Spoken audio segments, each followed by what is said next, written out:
Olá, abençoados! Graça e paz, bem-vindos ao canal da Graça Pura. Como é que vocês têm passado? Reinando em vida? Tem que reinar em vida com tanto conhecimento, né? Bom, vamos a mais uma parte do estudo que estamos fazendo sobre o pecado. E nós conseguimos definir o que é pecado dentro da Bíblia. E estamos na 12ª parte. E pecado sempre foi errar o alvo. Só que o sistema religioso, o cristianismo tradicional, nunca deixou isso claro. O que é errar o alvo? Por exemplo, na denominação batista, errar o alvo é deixar de atender a seus estatutos, que segundo eles é bíblico, e não é. Outro exemplo, na denominação batista, os livros que compõem seus estatutos, errar o alvo é deixar de atender esses estatutos e requisitos, que segundo eles é pecado. Da mesma maneira, as outras denominações e facções do sistema religioso, cada um tem a sua regrinha de fé, que segundo eles é retirado da Bíblia, só que não. Como explicar então uma denominação que permite os seus membros a irem à praia e outras denominações que não permitem e se desobedecer, isto é pecado? Isso só pode sair da mente do homem, não é verdade? Ou seja, o pecado para o sistema virou algo funcional e não bíblico.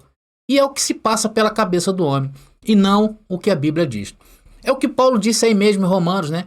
Em Romanos, que as criaturas viraram maiores do que o seu Criador. Porém, biblicamente falando, Deus estabeleceu o seu alvo, que não é da igreja do pastor Joãozinho, ou muito menos do padre Bento, é da Bíblia. E na Bíblia, errar o alvo era deixar de obedecer a Torá. Desobedeceu a Torá, o homem caía em pecado e em condenação. E qual era a condenação do homem? A condenação era perder a comunhão com Deus.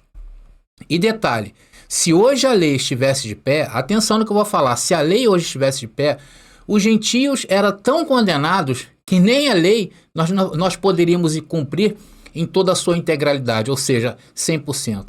Mas o fato era que ninguém conseguia cumprir essa lei. E o que era para o meu bem, tornou-se minha morte, dizia Paulo, porque a lei estava escrito, não cobices, e eu cobiçava. Agora, acompanhe comigo o relato em Romanos capítulo 7, no versículo 7, que diz: Que diremos, pois? É a lei pecado? De modo nenhum. Mas eu não conheci o pecado senão pela lei, porque eu não conheceria a concupiscência se a lei não dissesse não cobiçarás. Meus queridos, o interessante é que Paulo ele mesmo fazia as perguntas para ele responder, porque ele sabia que muitos poderiam não entender o seu raciocínio. Então, quando o homem teve a consciência de que errar o alvo era pecado, foi quando a lei foi levantada. Porque porque a lei falava faz e eu não fazia, ou ela falava não faz e eu fazia.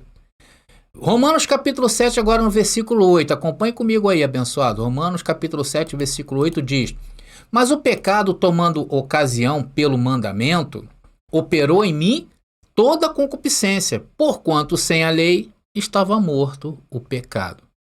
Agora, acompanhe direitinho esse texto aí, queridos. E veja, a lei que era para trazer vida, trouxe o quê? Morte, por causa da carne. Então a lei se tornou o opróbrio do homem, o acusador do homem. Mas nota aí, abençoado, até destaquei essa frase aí em letras maiúsculas, note o que Paulo diz: sem a lei, o pecado está morto. E isso remete aos dias de hoje, ok, abençoado? O pecado está morto para você. Sabe aquela acusação? Sabe aquela condenação? Foi retirada. Você se encontra hoje em lugares celestiais. Agora, tem que ser muito desonesto para dizer que hoje o pecado tem poder sobre alguém, né? E isso não é verdade. Os textos bíblicos desmentem todos os livrinhos de regras das facções e denominações do cristianismo tradicional. E glória a Deus por isso, é por isso que nós dizemos que nós somos livres. Agora veja que Paulo vai dar um passeio pelo tempo e pela cronologia de Deus. Veja que lindo. Romanos capítulo 7, agora a partir do verso 9, vamos ler até o verso 11, que diz: E eu, em algum tempo, vivia sem lei. Que tempo foi esse? Foi o tempo entre Adão e Moisés. Mas, vindo o mandamento, o que significa isso? A lei de Moisés levantada no mundo. Reviveu o quê? A consciência do pecado. E eu morri. E o mandamento que era para a vida, achei eu que me era para a morte. Porque o pecado, atenção, tomando ocasião pelo mandamento, me enganou e por ele me matou. Por esta razão, amados, a lei de Moisés é um ministério de condenação e de morte. Porque assim que foi levantada, ela tomou ocasião e me enganou, no caso de Paulo, né? O apóstolo Paulo está narrando aí o que aconteceu nesse tempo, e por ele me matou. Agora, preste muita atenção no que eu vou te dizer.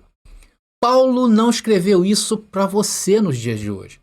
Ele escreveu para que você tivesse a consciência do tempo que foi passado. Paulo escreveu para aquela geração que estava passando por um período que eu chamo de transição, que era o período que estava lei e graça no tempo. Mas na plenitude dos tempos, tudo se fez novo. Novos céus e nova terra. Lembre-se disso. E quando foi a plenitude dos tempos, irmãos?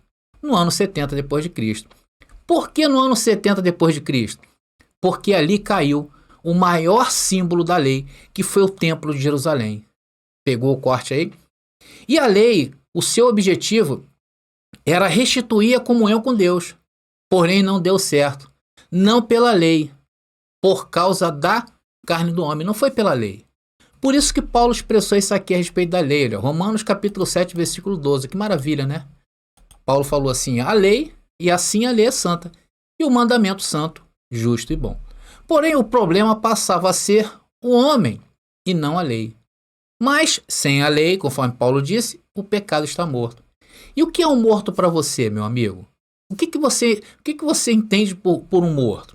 Um morto, por exemplo, não paga contas, não é verdade? Morto não pode ser cobrado. Assim está o pecado para todos nós. A gente morto para o pecado e o pecado morto para nós. E Paulo deixa essa pérola, que vai ser o nosso assunto a partir de agora, que será a carne e o pecado. E vocês vão entender. Vamos ler o verso 13 agora de Romanos capítulo 7, que diz: Logo tornou-se-me o bom em morte? De modo nenhum. Mas o pecado, para que se mostrasse pecado, operou em mim a morte pelo bem. E o que significa, queridos, a morte pelo bem? A morte pelo bem, isso é um ponto tremendo, abençoado. Significa que a carne é débil, ou seja, ela nos mostra que a carne é débil. E vai ser o que nós vamos aprender a partir de hoje, na próxima lição sobre isto, ok? E vamos completar, a fim de que pelo mandamento o pecado se fizesse excessivamente maligno.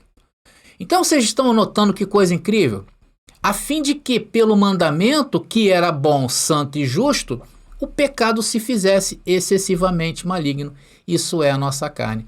Por isso que em graça, queridos, aprendemos o quê? Que a nossa carne está morta para o pecado. Isso. A nossa carne está morta para Deus e o nosso espírito se encontra o quê? Vivo. E você precisa saber disso muito bem, porque isso é salvação. Porque por muitos anos, né, nós fomos enganados por algo que achávamos que era excessivamente bom, que era o sistema religioso. Só que não. Esse nos ensinou o quê? A usar a carne para combater o pecado que nem existe mais. E isso gerou em nós, sabe o quê? Consciência de pecado. Entenderam, abençoado? Bom, então eu vou ficando por aqui. Se você não entendeu essa mensagem, veja de novo e veja quantas vezes for preciso. Mais uma vez aí, obrigado a todos vocês. Graça e paz.